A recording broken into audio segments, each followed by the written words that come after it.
So this week we read Parshas Chukas. Parshas Chukas is about Tumas Meis and Poraduma. The topic we will be discussing today is one of the most fascinating, one of the most broadest topics in Hilchos Iser Veheter. It is an extremely important sugya, but an almost irrelevant one, and I will explain why. Achzuke Isura lo machzekinan. We don't need to assume cheshashois of Isur, and if there is no safek befanenu, achzuke Isura lo machzekinan. Many times I apologize. I don't know how to say this in English, but I assume all of you understand some of Torah language. So, if there is no safek befanenu, there's no reus befanenu, we assume that things are okay. Achzuki isura lo machzekinan. What does it have to do with the weekly parsha? So I just want to start with a dilemma, and this is a modern question. Could a kohen get on a plane and fly primarily to Eretz Yisrael? So Jews in the entire world, even those that never had the zchus to be Makayim Yishuv Eretz Yisrael during their lifetime, many want to be buried Ba'admas Kodesh, in the holy earth of Eretz Yisrael. So it is very common that planes fly coffins to Eretz Yisrael, primarily El Al, but not only El Al. And usually the policy of airlines is not to, this is private information, they won't disclose whether they have coffins on the plane or not. So could a kohen get on a plane and fly to Eretz Yisrael? Many of present-day Gedolim dealt with this question because this is a modern shaila. You won't find it in the Rambam or the Rashba or the B'Yosef or the Ramon, not even in the Chassam Sofer or the B'Kiva Eiga. Since the Wright brothers made their first successful flight in 1903, well, on that first flight, there was no one dead on the flight. There almost was, but that was when they touched down. But so this is a modern question. So present-day Gedolim deal extensively with this shaila, and there are different opinions. Moran Rav Elyashiv, Kovetz Shulis, Chelak Aleph Siman Kuf, is machmir, based on a gewaltige chiddush of the Malcheshes. But today I want to address 15 different sugyas, so we need to be very brief. I feel today like a tour guide, taking a group of tourists and just rushing them and pushing them and say, don't look around, we just have 5 minutes to be here, we'll come back at some other time, you'll look around. Today, just have a peek, just have a look, and we need to move on, because I want to touch 15 different sugyas. So Rav Elyashiv is machmir. Rav Moshe Sternbuch, Tshuvas Vanogas, Chelak Aleph Siman Tov Reish Ayin Ches, Sheyabodeh L'chaim Tovim Varuchim, is machmir because Efshel Avarer. But that's questionable. Efshel Avarer is only Efshel Avarer Bekal, Kemavur B'Yoredei Siman Aleph Sif Aleph. It's not so easy to be mavarer whether there are dead people on the flight, or whether they're taking aroinas of kvura coffins. So Rav Braish, one of the great poskim of our tkuf, of our generation, of our times, in Yoredei Siman Reish Dalet says, Achzuke Isura lo machzekinan. Why would you think there's a coffin on flight? An amazing tshuva in Chassam Sofer, Yoredei Siman Shin Lamed Zayin, the Chassam Sofer writes, in reality, a kohen could go nowhere. Meisei Mabul, everywhere. Kodesh Baruch Hu, there was a big world. There were many people living in the world before the Mabul. They all died out, so where are they buried? What about Meisei Mabul, says the Chassam Sofer? How could you be confident anywhere you go in the world that you're not going on, and there's no tumas oil, especially in Eretz Yisrael? For thousands of years, Jews were buried in Eretz Yisrael. So the Chassam Sofer just writes it as a comment, and he says, if we would be choishish, Yosem Edai, the tumas meis, a kohen could go nowhere. Where could a kohen go? So the Chassam Sofer writes, this proves that we don't need to be machmir by tumas meis. But why not? Why not? It's a sfeika diuraisa. And I say, achzuki isura, lo machzekinan. Potur beli corona e efshar. All the shiurim I gave in the past 3 months at least touch upon the coronavirus. And source number 2 I want to deal with is relevant in these days. So in Eretz Yisrael, I heard the same in Chutz La'aretz, but more in Eretz Yisrael. In Eretz Yisrael, many minyanim up to this very moment are in the public domain. Not in private yards. I think in Chutz La'aretz that is more problematic. But we live in a Yiddish Medina. So even today we have open shuls. 50% of my kahila doesn't come to shul, and I'm so happy about it. In normal days, in normal circumstances, I would be very disturbed. Every Rav wants to have a full shul, it goes without saying. But in these days, I am so happy that many people still daven in open spaces. And I have about 40-50% of my olam in shul, and I'm very happy about that. So when you daven in an open space, do you need to be choishesh letzoyas klovim? You're not allowed to daven if there are excrements. I hope I'm using the same word. Kemaloy einav, as far as your eye could see. And when you daven in the public domain, in the modern world, there are dogs everywhere, and there are cats everywhere. But so many people have dogs, and they take their dogs out, and dogs, do what they need to do by nature. So in most modern cities, the dog owners are required to take care of dog excrements, but still it's quite common, especially in Eretz Yisrael and Yerushalayim. People in Eretz Yisrael and Yerushalayim are not as civilized as they are in some other modern countries. So if you daven outside Marav by night, how would you know? Does one need to be choishish? So in Brachas Chof Hayom Adalav, the Gemara says, Bebayis, cheskas bayis she'em bo tzoya. Ashpo, cheskas ashpo she'yesh bo tzoya. And that halacha is brought in Shulchan Aruch, Simanayim Vav, Siv Zayin and Siv Ches. So what about the street? It's not a ashpo, cheskoso she'yesh bo. It's not a bayis, cheskoso she'em bo. This was a major controversy 350 years ago. Tafshin Nun Aleph, 29 years ago, a periodical was published named, I think it's Choyel Avram, Tafshin Nun Aleph. The reason I remember, I think I have a maimer, a Dvar Torah, in that koivitz. But they printed a tshuva that was written by the Rav of Altona and Hamburg in Germany 350 years ago. And in his time, a Rav came out against the minig to say Kiddush Levona on the street. And he said, how could you say Kiddush Levona in an open space in the public domain? Maybe there's Tzayas Klovim, maybe there's dog excrement, and it's a brocha levatola. So the Rav of Altona, his name was Rabbi Ephraim, I don't remember his family name, I saw it 100 years ago. And he writes a tshuva, and he says, this is the minig for many generations, the minig Yisrael Torah.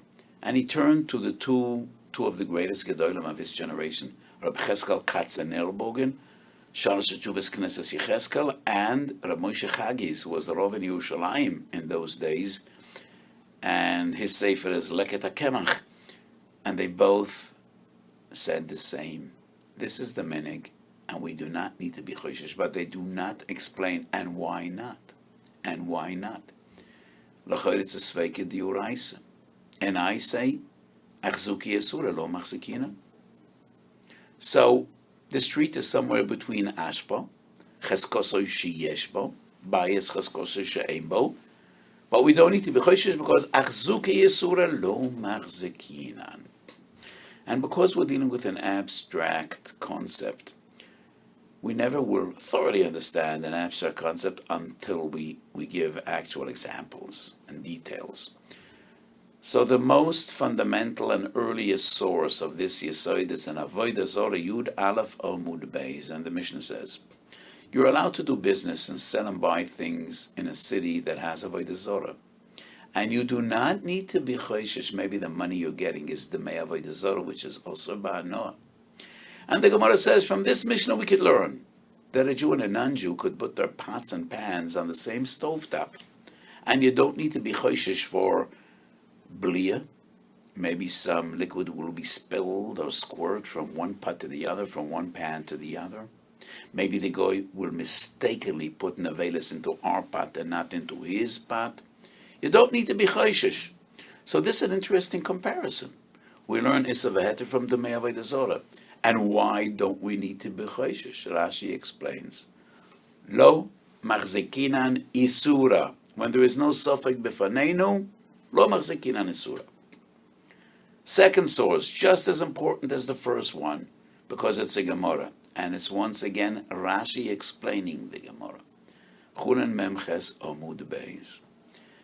Machat shenimtzo bereya. We find a pin in the lung of a chicken.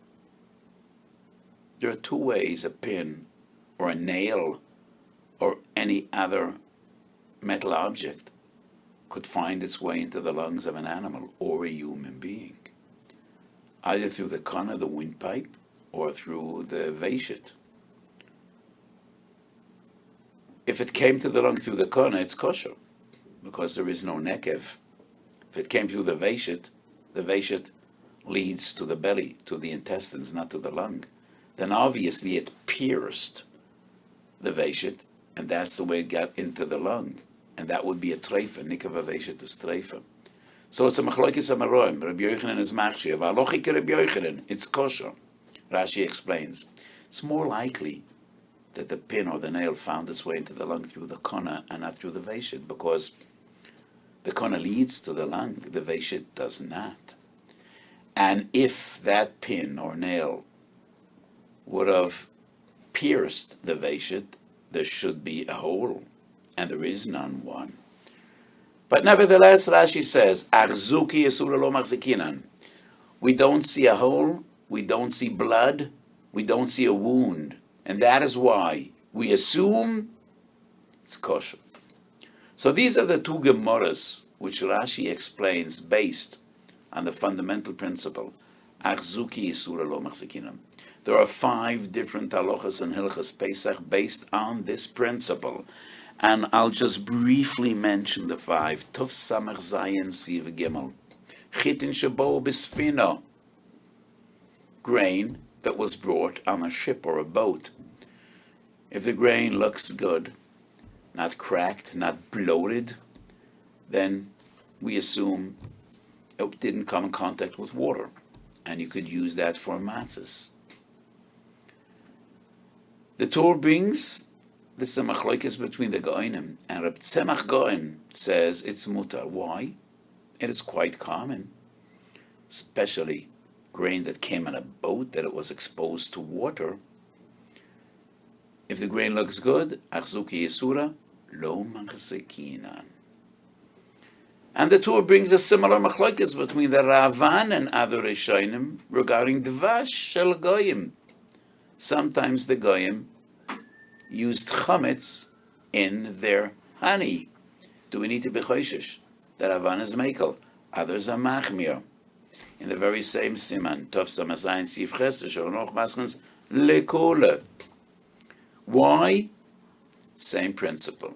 Chsuki Yesura lo machzekinan. What we see is honey. We don't see chametz. And as long as you don't know that there might be a terivas chametz, we are mekel. The Mishnah Berurah quotes in Siv Gimel, the Beis Meir. The Beis Meir says, there's a difference between grain that came on a ship or grain that came on a little boat, like a canoe. So Mishnah Berurah, Beis Meir, mentioned the canoe. Because when you have a little boat, a paddle boat or a canoe, there is always water on the bottom of the boat. It's inevitable. And if the grain was sitting in the boat, even though the grain looks good, we need to assume it probably was soaked in water. Another reason to be machmir by a little boat, when we're dealing with a big ship, with the professionals, with the pros, it's probably proper covered from the top and hermetically sealed. But if you're dealing with an amateur in a little canoe and a little boat, you need to be choishish. Maybe it was raining and the grain was not properly covered, and therefore the Beis Meir is machmir. I said at the outset of this shiur that this concept is not really relevant to halacha. And even before we go on, I want to explain why. The basic concept is we do not to be machadish chashoshois and sfeikis. Elohim ken yesh safek b'fanenu. But how do we define safek b'fanenu? What is the definition of safek b'fanenu? Does it depend on percentage points? How do we define the concept of a safek? So I want to bring these two sources as examples. Regarding dvash, it's a machlokes rishonim. Others say, because it is common practice, sometimes there is chametz in the honey, we need to be chayshish. Others say no. Chitun shabo b'sfina. So the Beis Meir says, depends what kind of a boat. There's a difference between a little boat and a big ship. So what we notice here, what we realize is the difficulty to define what is a safek, and when do we say it's not defined as a safek. Tov Nun Gimel Siv Dalad, we're still in Hilchas Pesach. You could buy flour from a guy, and it's kosher for matzahs. You don't need to be b'choishesh that it's chumetz, and why not? Mishnah Brura on the spot, Achzuki Yisura Lo Machzekinan. Tov Nun Aleph Sif Yud, fourth source, still in Hilchas Pesach. Salim Shemolchen Behen Bosor, a sal in which they do melicha. Do we need to be choishes that same bag was used to bring bread, to bring chametz? And then it would be questionable practice. Shechanoch says you don't need to be choishes. Mishnah Brura, Sif Kotten Samach on the spot. This sal is designated for meat, not for bread. And therefore, Achzuki Yisura Lo Machzekinan. Last source in Hilchas Pesach, number 5. Mishnah Brura, Tov Nun Ches Sif Kotten Dalad. Minik Chasidim, Sharuyo. So Chasidim won't eat Kneilach on Pesach. Chasidim are machmir not to eat matzah that was exposed to water, even though miyikar adin, once it was baked, can never again become chametz. So the reasoning of this minig is a very early Hasidic minig. Shulchan Aruch Harav goes back 250 years to the days of the Maggid, the great disciple of the Baal Shem Tov. Maybe some flour is on top of the matzah or within the matzah that was not properly baked, and that could become chametz. So the Mishnah Brura quotes this meaning, and he says, well, might be a choshev minag, but miyakar adim, achzuki yisura lo machzekinan. What we see is matzah, we don't see flour. And if you don't see flour, you don't need to be choshesh, maybe there is flour. So the common denominator of all these 5 sources, and the early 2 sources, the Masechet Chulin and Masechet Avodah Zorah, when there is no safek b'faneinu, you do not need to be chayshish. Turei Zohav, 2 sources. Hilchas Taroivis, Yoredei, Tzadik Det, Sif Kotten Hey. Once again, Hilchas Nida Kuf Peches. Ta Sif Kotten Aleph. The Tas explains 2 halachas based on this very same principle. Min b'shein amino b'yisavehet a bottle b'shishim. How do you define shishim? Well, you have a piece of meat that's nevela. It was cooked together with kosher meat. But you could identify, you could recognize that piece of nevela. You take it out, and then you evaluate. Is there more than shishim or not? The Tirazov argues there always is a possibility. When you cook something, sometimes it gets bloated up, sometimes it shrinks. But the process of cooking will always alter its shape, its size. So there always is a possibility that maybe before this meat was cooked, it was poches meshishim. After it was cooked, it's yosem meshishim. But we judge by what we see. You never need to be choishish. Maybe things were different. And the Tas Kuf Peches brings the Bach lagabe maris, lagabe ksomim. The Bach says, a moira hero poisik needs to be choishish. Maybe when it becomes dry, the color might change. The Tas says, no, achzuki yisura lo machzekinan. So in Hilchos Taroivis, the Chashash is maybe in the past it was different.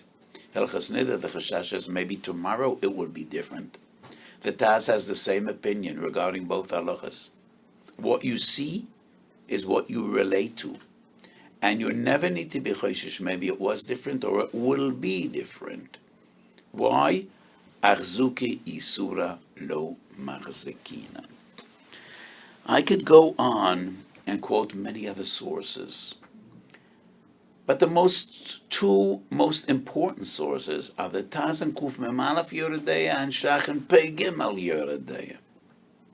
And why are these the two most important sources? Because in these two sources, first of all, the Taz and the Shach are Amudei HaHeroa, especially in Issa V'Heter. But also because in these two sources, they clearly explain the concept.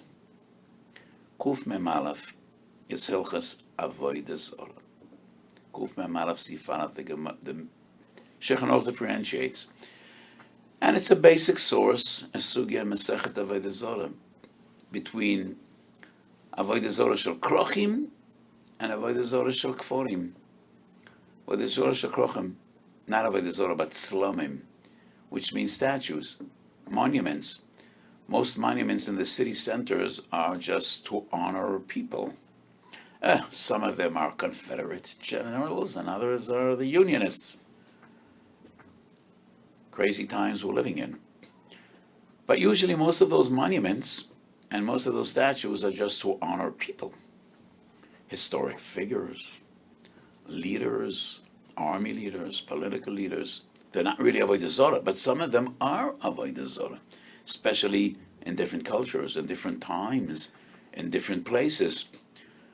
So the Taz explains why Tzlomim Shel Krochim is mutar. They might be Avodah Zorah, but usually they're not. V'achzuke esura lo machzekinan. And the Taz elaborates, and he says, Kol dovar she'ef shalit lo isbeheter, kamo be'isur, kaimelon bekol duchte, kaimelon bekol mokoim. We know everywhere, achzuke esura lo machzekinan. And it's quite puzzling. What does he mean bekol duchte?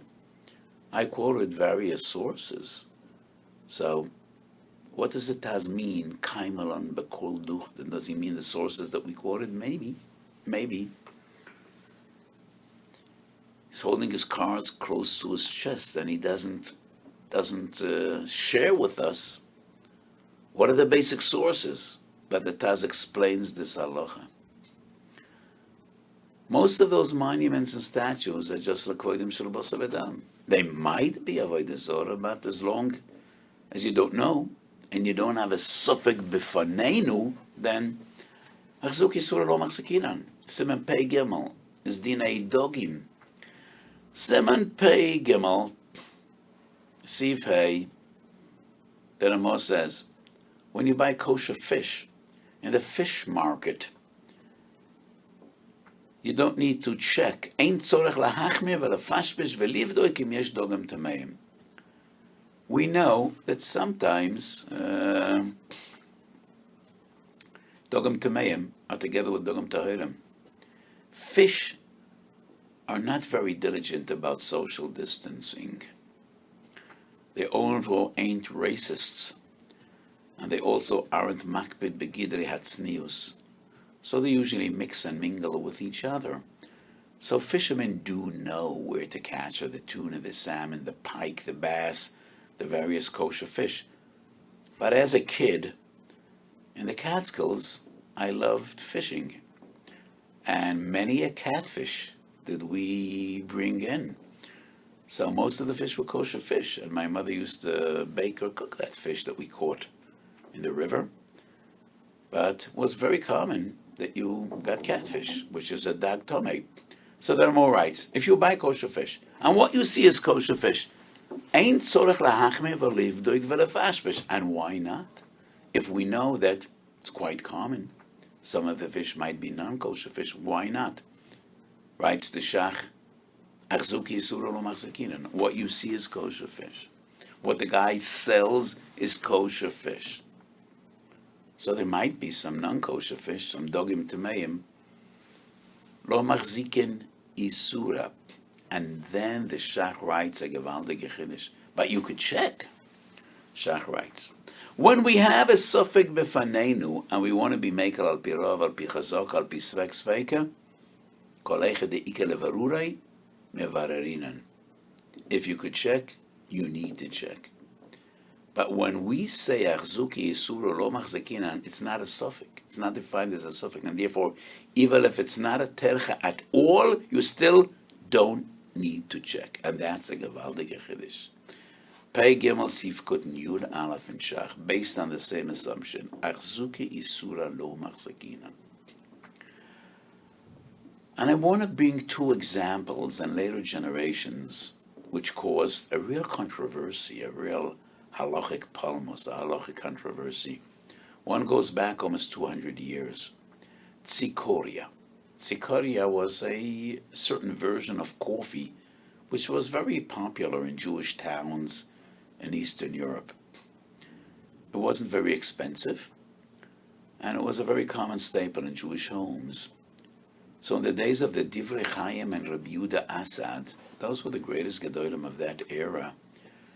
In the local press, in the newspapers, there was a shmur, there was a rumor that Shuman Chazia, oil extracted from pigs, is ma'urav, is mixed into this tzikoria. And that caused a major controversy in halachic circles. The Divrei Chaim is machmir. Yoredei chelik beis menungel on Shuvas Divrei Chaim. Rabbi Yehuda Assad, Yoredei Semakuf Yutes, writes, Ichzuki Yisura lo machzekinan. What we buy is coffee. What we see is coffee. What we smell is coffee. It tastes like coffee. So there are rumors. You don't need to relate to rumors at all, and it's mutar because Ichzuki Yisura lo machzekinan. Divrei Chaim is machbar. Even the Divrei Chaim writes, I can't say it's also. I think a Yerei Shemayim should stay away. So once again, how do we define a suffix? So that was the question regarding dvash in the Tur Siman Tov Samach Zayin Hilchos Pesach. That's the question regarding grain that came in a little boat. The Beis Meir is machmir. That is the discussion between Rabbi Yehuda Assad and the Divrei Chaim and the Tzanzer. Fast forward another 30, 40 years in the days of the Marsham. Chuvis Marsham, Chelek Aleph Kum Pei Beis. So, in the time of the Marsham in Eastern Europe, they used to boil raisins, tzimukim, in water to produce something, a soft drink with a taste of grapes, like grape juice. We won't deal with the question of brachas today, whether you would say Bore Priya Gofen or Shahakal Yibedvorei. That's not the context of our discussion. But the question is, maybe those vessels, those kalim that the goyim used to cook or boil those grapes were previously used for macholas asuros, and then the grapes would become blias isur, and they would be prohibited. And the Masham writes, Achzuk isur lo machzekinan. We are entitled to assume that these kalim are used exclusively for this purpose, for boiling those grapes in water, and they were not kalim that were previously used for macholas asuros. So, we started off this year with Tumah V'Tahara, the weekly parsha of the Kriyas B'Yoel, with the question of Tzoya V'Reshus Harabim, Tzoyas Klovim, related to these special times, 5 different sources in Hilchos Pesach, 2 sources in the Turei Zov, Hilchos Nida and Siman Tzadik Tes, Kuf Mem Aleph and Pei Gimel, and then controversies, Shailas in the Achroinim. I think I touched upon about 15 sugis, but I stopped counting in the middle of this year. But the fundamental principle is, when there is no suffix b'fanenu, ein lechadesh sfeikes achzuki yisura lo machzekinan. And just to try to understand this fundamental principle, I want to draw a comparison. Suffix mamin. So anybody that learned Choshen Mishpat or the halachas of Suffolk Mammon Yud knows, there are two fundamental concepts related, but not similar, not the same. Cheskas Morakama and Muhzak.